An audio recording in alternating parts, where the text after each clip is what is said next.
이거는 시험에 너무 내기 좋아요. 그러니까 특히 뭐 내신 시험 같은 경우에 거의 뭐 100%라고 보시면 되겠습니다. 이거는 아마 내 생각에는 나올 가능성이 높거든요.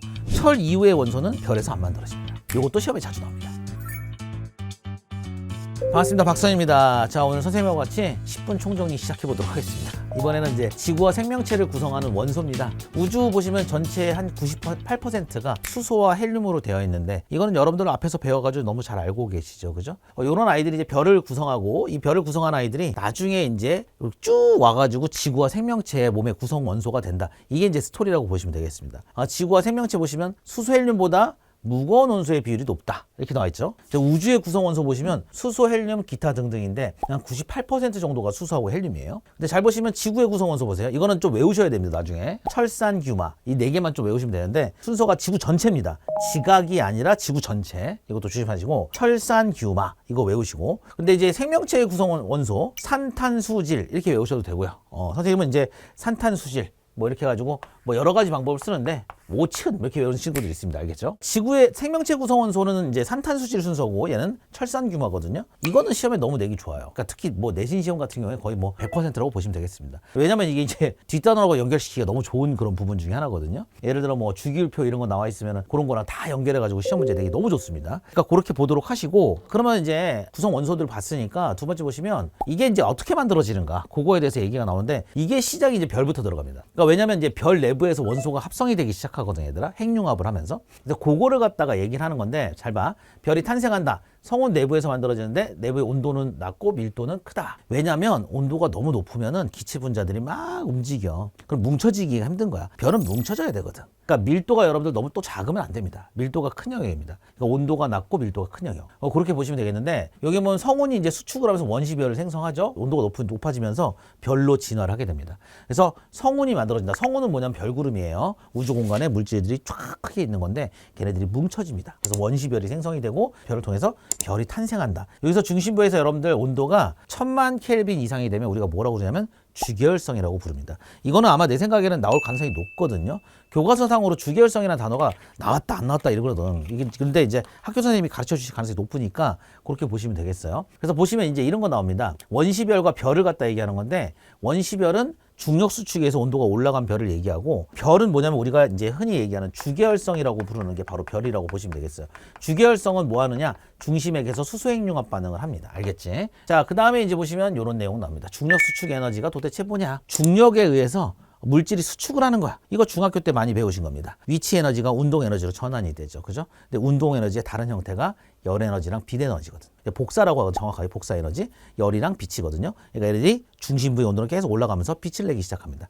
원시별도 빛을 내긴 합니다, 여러분들. 알겠죠? 우리가 빛이라고 말하는 건 흔히 얘기하는 가시광선을 얘기하는 거라고 생각하시면 좀 편하시겠어요. 그래서 별의 초기에는 중력 수축으로 에너지가 만들어진다. 그것 때문에 온도가 올라간다. 그럼 주계열성이라는 별이 되면 어떻게 되느냐? 중심부가 수소핵융합 반응. 자, 여기서 중요한 게 1000만 켈빈이라는 숫자입니다. 중심액의 온도가 1000만 켈빈 이상 되면 수소핵융합 반응을 하게 된다.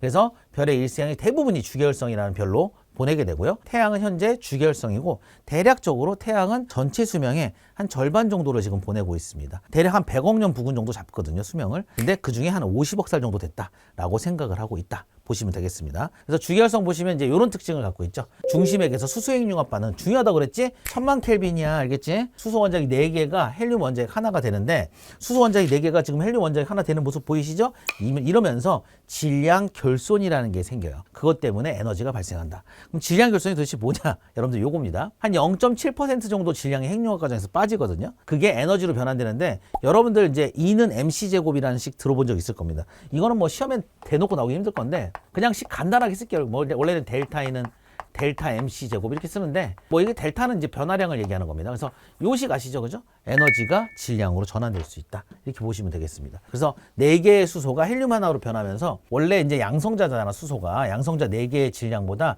양성자 더하기 중성자 2개인데, 헬륨 하나 자체, 헬륨 원자핵 질량이 더 작아요.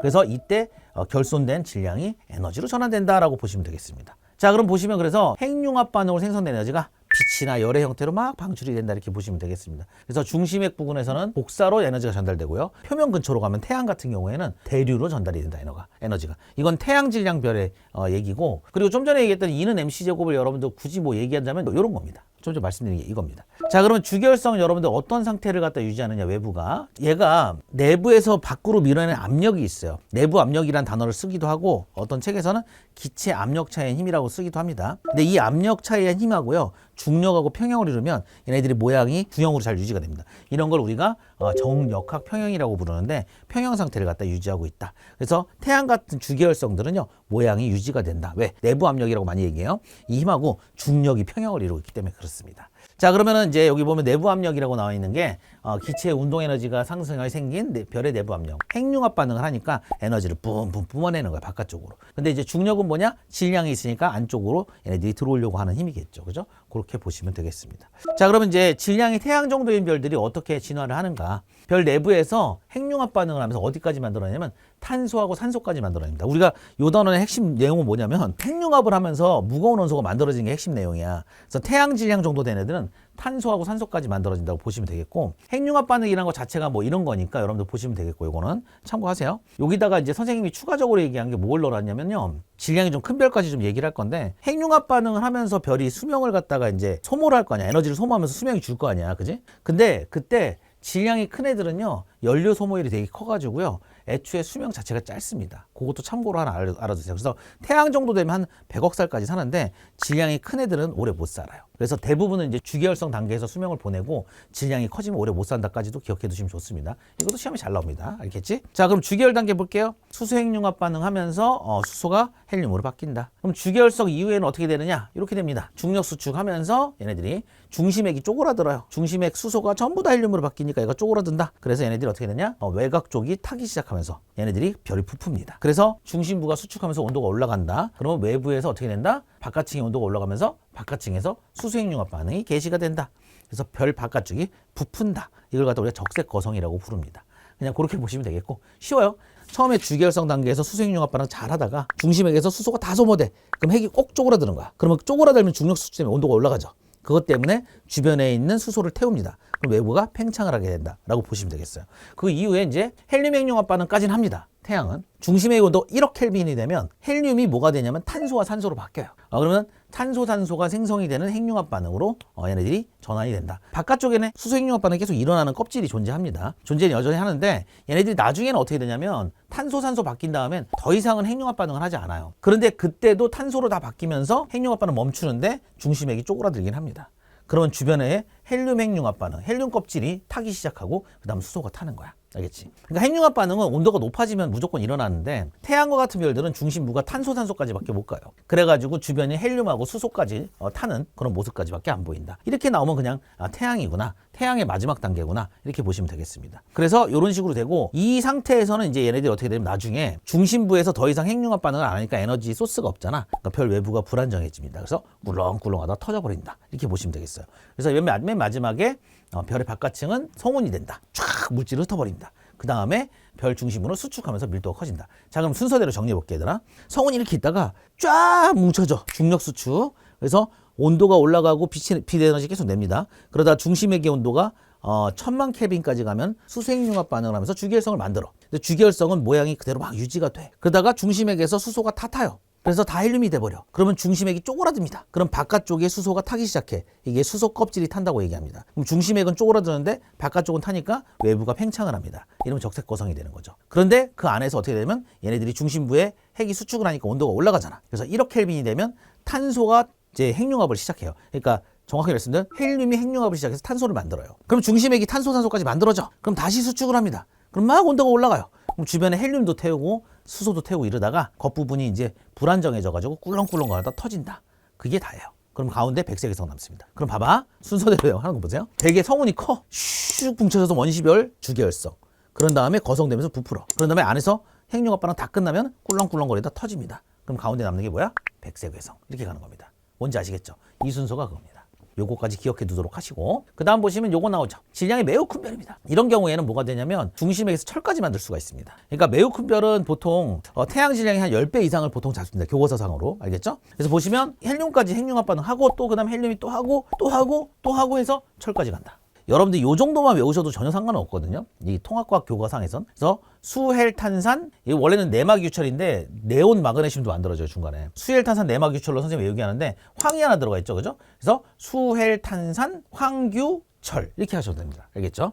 자, 그럼 봐봐 얘들아. 주계열 단계에서 수소 핵융합 반응은 똑같습니다. 똑같은데 요게 반응 속도 굉장히 빨라요. 왜냐면 질량이 큰 별들은 수명이 짧다고 그랬잖아. 연료 소모율이 큽니다. 이게 왜 그러냐면 얘가 덩치가 크잖아, 별이. 뭐 이런 별이 있고 이런 별이 있다고 해봐요. 질량이 크니까 덩치가 커요. 그러면 얘네들이 에너지를 엄청나게 뿜어내요. 그러니까 사실은 이런 거야. 소스는 되게 많이 있는데 에너지를 낼 수 있는 질량이 크잖아. 근데 빛을 워낙 많이 내기 때문에 얘네들이 그 연료를 많이 먹는다고 생각하시면 돼요. 그러니까 이런 거야. 얘들아, 큰 차가 있고 작은 차가 있어. 근데 뭐 경차 같은 거 생각해보자. 자그만 차는 자기를 움직이는 데 있어서 에너지가 많이 안 들잖아. 근데 큰 차는 에너지가 많이 들잖아. 그래서 버스나 트럭 이런 애들은 연료 엄청나게 먹습니다. 연료통도 큰데 연료를 엄청나게 많이 먹어요. 그러니까 에너지 소모율이 큰 애들이 수명이 짧은 겁니다. 알겠죠? 그렇게 보시면 되겠어요. 자, 그러면은 요거 한번 볼게요. 주계열성 이후에는 중심액이 또 쪼그라든다. 똑같습니다. 앞에랑. 수축에서 온도가 올라간다. 헬륨 핵융합 반응이 개시가 되는데 얘는 반응이 계속됩니다. 어떻게 돼? 계속 반응하는 거야. 계속 얘네들이 반응했다가 또 수축하고 반응했다 또 수축하고 이러면서 온도가 계속 올라가면서 계속 반응을 합니다. 그래가지고 되게 무거운 원소인 철까지 반응을 한다. 이렇게 보시면 되겠어요. 그리고 중요한 건 철까지만 반응을 한다. 철 이후의 원소는 별에서 안 만들어집니다. 이것도 시험에 자주 나옵니다. 그래서 주계열성 이후 단계 여러분들 내부 구조 보면은요, 원래 이제 수헬탄산 내막유철이라고 선생님이 근데 황 뺐는데 수헬탄산 내막규철이에요. 사실은 여기 규소랑 황이랑 같이 있습니다, 여러분들. 원래. 그래서 주계열성 이후 단계에서는 이렇게 된다. 이렇게 보시면 되겠어요. 이제 철까지밖에 안 만들어지는 이유는 이거 조금 딥한 건데, 이거는 이제 원자 중에 가장 안정하다. 이제 좀 정확하게 말하면 핵자 간의 결합력 때문에 그런데, 얘가 온도가 높아지면은요, 거꾸로 이제 반대로 반응이 일어나요. 근데 이거는 시험에 나오면 하시고 안 나오면 그냥 안 하셔도 되겠습니다. 이건 약간 딥한 겁니다. 어려워요. 자, 그러면 이 다음 과정이 어떻게 되는지 볼게요. 철 생성 이후에 핵융합 반응 안 돼요, 더 이상. 철까지밖에 안 돼. 그럼 별이 급격히 수축하면서 수축했다 팽창했다 꿀렁꿀렁 거리거든. 그러다가 바운스 한 다음에 빵 터져버립니다. 이거는 질량이 크기 때문에 폭발이 진짜 세요. 그래서 우리가 뭐라고 하면 초신성 폭발이 일어난다 이렇게 얘기합니다. 이게 초신성은 굉장히 강도가 커지는 그런 별들이거든요. 그래서 초신성 폭발이 일어나고, 그 다음 보시면 이제 이렇게 됩니다. 초신성 폭발 시 발생한 다량의 에너지 때문에 우주 공간으로 에너지가 빡 뿜어져 나가면서 철보다 무거운 원소가 그때 만들어져. 그러면 철보다 무거운 원소 언제 만들어지니? 그러면 뭐라고 대답하면 돼? 초신성 폭발 시 만들어진다. 이렇게 보시면 되겠습니다. 간단하죠? 그래서 이것도 마찬가지야. 똑같아. 원시별에서 주결성이 됩니다. 얘는 거성은 거성인데 초거성이야. 왜? 훨씬 커져요. 쫙 커져. 그런 다음에 겉에가 꿀렁꿀렁거리다 빵 터지는 게 초신성 폭발이야. 이때 에너지가 너무 많이 방출되니까 어떻게 돼? 철보다 무거운 원소가 만들어진다. 그리고 가운데 중심에게 중성자별 또는 블랙홀이 남습니다. 백색 외성보다 훨씬 밀도가 큰 별들이에요. 얘네들 블랙홀은 많이 들어보셨죠? 빛조차도 빠져나올 수 없다. 이런 거 많이 들어보셨을 겁니다. 그래서 이제 이런 식으로 되고, 이제 내부 구조가 이제 이런 식으로 된다. 이렇게 보시면 되겠어요. 그래서 질량이 매우 크면 블랙홀까지 만들어낼 수 있다. 자, 그래서 결과적으로 무슨 얘기를 하려고 하냐면, 이때 이제 폭발을 하잖아. 그러면 행성상성운이나 초신성 폭발로 우주 공간에다 원소를 방출을 해. 그러면 이것 때문에 새로운 천체들이 만들어질 수가 있어요. 태양은 이런 식으로 만들어진 거야. 태양은 어떤 초신성이 터진 다음에 그 물질들이 뭉쳐져서 다시 만들어진 겁니다. 그러니까 우리 몸을 구성하는 원소들은 사실은 태양에서 만들어진 게 아니라 태양계가 만들어지기 전에 먼저 다른 데서 소스가 공급이 된 거야. 그래서 요걸 갖다가 시험에 내니까 여러분들이 기억해 두시면 되겠어요. 그래서 진화 과정 여러분들 보시면 이렇게 됩니다. 아까 얘기했던 게 이거죠, 그죠? 질량이 큰 애들은 이렇게 마지막에 중성자별과 블랙홀이 될 수가 있다. 이렇게 보시면 되겠습니다. 그래서 이제 뭐 내부 구조들 계속 나오는데, 여러분들 시험엔 뭐 이런 거 나와요. 주계열 단계 이후의 내부 구조인데 헬륨핵 수축하는 모습도 선생님이 하나 넣어놨습니다. 알겠죠? 질량이 태양 정도인 별들은 이렇게 되고, 좀 작은 거는 이렇게 탄소, 산소까지 가고, 질량이 큰 애들은 철까지 간다. 이렇게 보시면 되겠습니다. 알겠죠? 이게 앞에서 했던 내용들이니까 정리하시고, 별의 진화는 그렇게 많이 어렵지 않습니다, 여러분들. 조금 외우는 내용들이 좀 많이 들어가 있죠, 그죠? 그런 거 체크하시면서 문제를 좀 푸시면 되겠습니다. 이번 강좌는 여기서 마무리하도록 하고, 듣느라 고생하셨고요. 선생님 다음 강좌에서 뵙도록 하겠습니다. 수고하셨습니다.